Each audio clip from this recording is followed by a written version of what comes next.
ഫുള്ളിന്റെ കാര്യം നോക്കാം. Full wave ആകുമ്പോൾ എന്ത് സംഭവിച്ച് നമ്മൾ നേരത്തെ പറഞ്ഞ ഡയോഡ് ഇല്ലേ D1 D2 പകരം എന്ത് വരും തൈറിസ്റ്റേഴ്സ് തന്നെ വരും. ബാക്കി വേവ് ഫോം ഒക്കെ സെയിം ആണ്. D1 ഇല്ലേ വിത്ത് ആർ ലോഡ് ഇല്ലേ full bridge converter with R load same ആണ് വരിക. അതുകൊണ്ട് ഞാൻ വീണ്ടും പറയുന്നില്ല. പോസിറ്റീവ് ആ സൈക്കിളിൽ ആരായിരിക്കും ഓണ് ഇവിടെ പോസിറ്റീവ് നെഗറ്റീവ് ഇടുക. പോസിറ്റീവ് ആ സൈക്കിളിൽ T1 ഓൺ ആയിരിക്കും, T4 ഓൺ ആയിരിക്കും. അപ്പൊ കറണ്ട് അല്ലെ പോസിറ്റീവ് നെഗറ്റീവ് ഇതുപോലെയാണ് വരിക.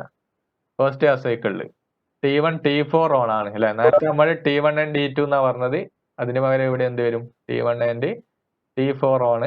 പിന്നെ ഗ്രാഫ് ഒക്കെ സെയിം ആണ്, അതുകൊണ്ട് വീണ്ടും പറയേണ്ട ആവശ്യമില്ല. നെഗറ്റീവ് ആ സൈക്കിളിൽ എന്ത് സംഭവിക്കും?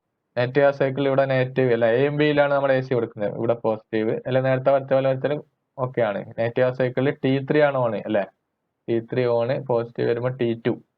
അപ്പൊ കറണ്ട് T2 to T3 അല്ലെ, പോസിറ്റീവ് നെഗറ്റീവ് ഇതുപോലെയാണ് പോവുക. ഇപ്പൊ നെഗറ്റീവ് ആ സൈക്കിളിൽ T2 T3 ആണ് ഓൺ ആവുക.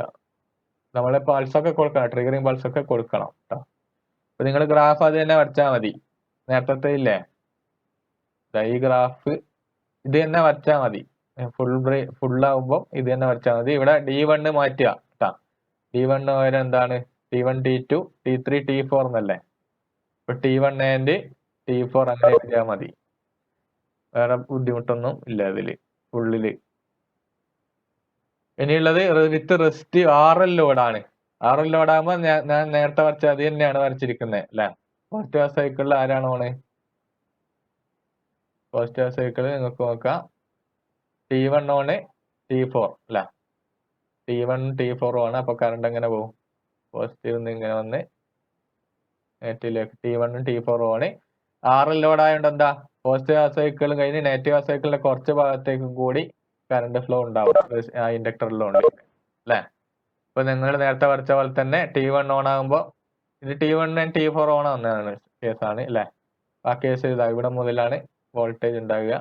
ഔട്ട്പുട്ട് വോൾട്ടേജ് ഇങ്ങനെയാണ് വരക്കേണ്ടത്. സപ്ലൈ വോൾട്ടേജ് അല്ലെ ഓൺ ആയ സമയത്ത് നോക്കുക. ഓൺ ആയ സമയത്തുള്ള സപ്ലൈ വോൾട്ടേജ് തന്നെയാണ് എന്താ വരിക ഔട്ട്പുട്ട് വോൾട്ടേജിന്റെ ഷേപ്പ്. ഇത്രയും ഭാഗമാണ് ഔട്ട്പുട്ട് വോൾട്ടേജ്. അവിടെ വരച്ച് കാണുന്നില്ലേ, ഇങ്ങനെയാണ് വരിക. കറണ്ട് ഗ്രാജുവലായിട്ട് ഇൻക്രീസ് ചെയ്യും. ഈ പോയിന്റിൽ എത്തുമ്പോൾ സീറോ ആവും.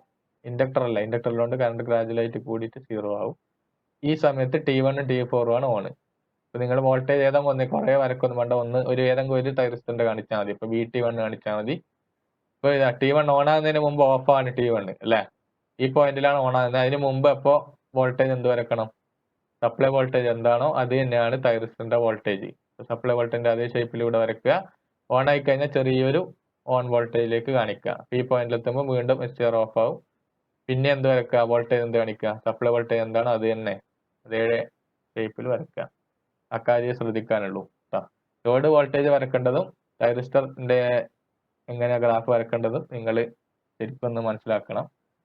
ഇതാണ് വിത്ത് RL ലോഡ്. ബാക്കി ഓപ്പറേഷൻസ് ഒക്കെ സെയിം തന്നെയാണ്. അപ്പൊ വീണ്ടും റിപ്പീറ്റ് ചെയ്ത് പറയേണ്ട ആവശ്യമില്ലല്ലോ. അതേ സെയിം തന്നെ, ബ്രിഡ്ജിന്റെ അതേ ഇല്ല സെമി കൺവെർട്ടർ ഇല്ലേ അതേ കാര്യം തന്നെയാണ് ഇതിൽ ഫുള്ളും വരിക. ഇനി ഇക്വേഷൻ മാത്രം ഒരു വ്യത്യാസം വരും. ഇതാണ് ഇക്വേഷൻ. EDC നോക്കിയാൽ 2π EM cos ആൽഫ.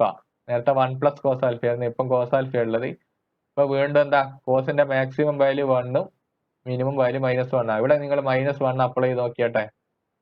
കോസ് ഇത് -1 ആകുമ്പോൾ എത്ര കിട്ടും? -2π ആവറേജ് DC വാല്യൂ എന്ത് കിട്ടും? EM അല്ലെ. ഇപ്പൊ എന്ത് കിട്ടി? നെഗറ്റീവ് കിട്ടിയില്ലേ? ആവറേജ് DC നെഗറ്റീവും കൂടി ഏതിൽ കിട്ടുന്നുണ്ട്? ഫുൾ കൺവെർട്ടറിൽ കിട്ടുന്നുണ്ട്. അതാണ് മെയിൻ ആയിട്ടുള്ള വ്യത്യാസം. സെമി കൺവെർട്ടറിൽ എത്ര മിനിമം വാല്യൂ 0 ആണ് കിട്ടിയത് അല്ലെ. 1 + cos ആൽഫ വരുന്നതുകൊണ്ട് 0 ആണ് സെമി കൺവെർട്ടറിൽ കിട്ടിയത്. ഫുൾ കൺവെർട്ടറിൽ എന്ത് കിട്ടുന്നുണ്ട്? മൈനസ് വാല്യൂയിലേക്ക് ആവറേജ് DC വാല്യൂ പോകുന്നുണ്ട്. അതാണ് രണ്ടും തമ്മിലുള്ള മെയിൻ ആയിട്ടുള്ള വ്യത്യാസം. വേറെ കാര്യമായ വ്യത്യാസങ്ങളൊന്നുമില്ല. സെമിയും ഫുള്ളും തമ്മിലുള്ള വ്യത്യാസം. ബാക്കി ഓപ്പറേഷൻ നിങ്ങൾ ഇങ്ങനെ ഇട്ട് കൊടുത്താൽ മതി. പോസിറ്റീവ് നെഗറ്റീവ് ഇടുമ്പോൾ ഏതാണ് ഓൺ ആണെന്നുള്ള കാര്യം പറഞ്ഞാൽ മതി.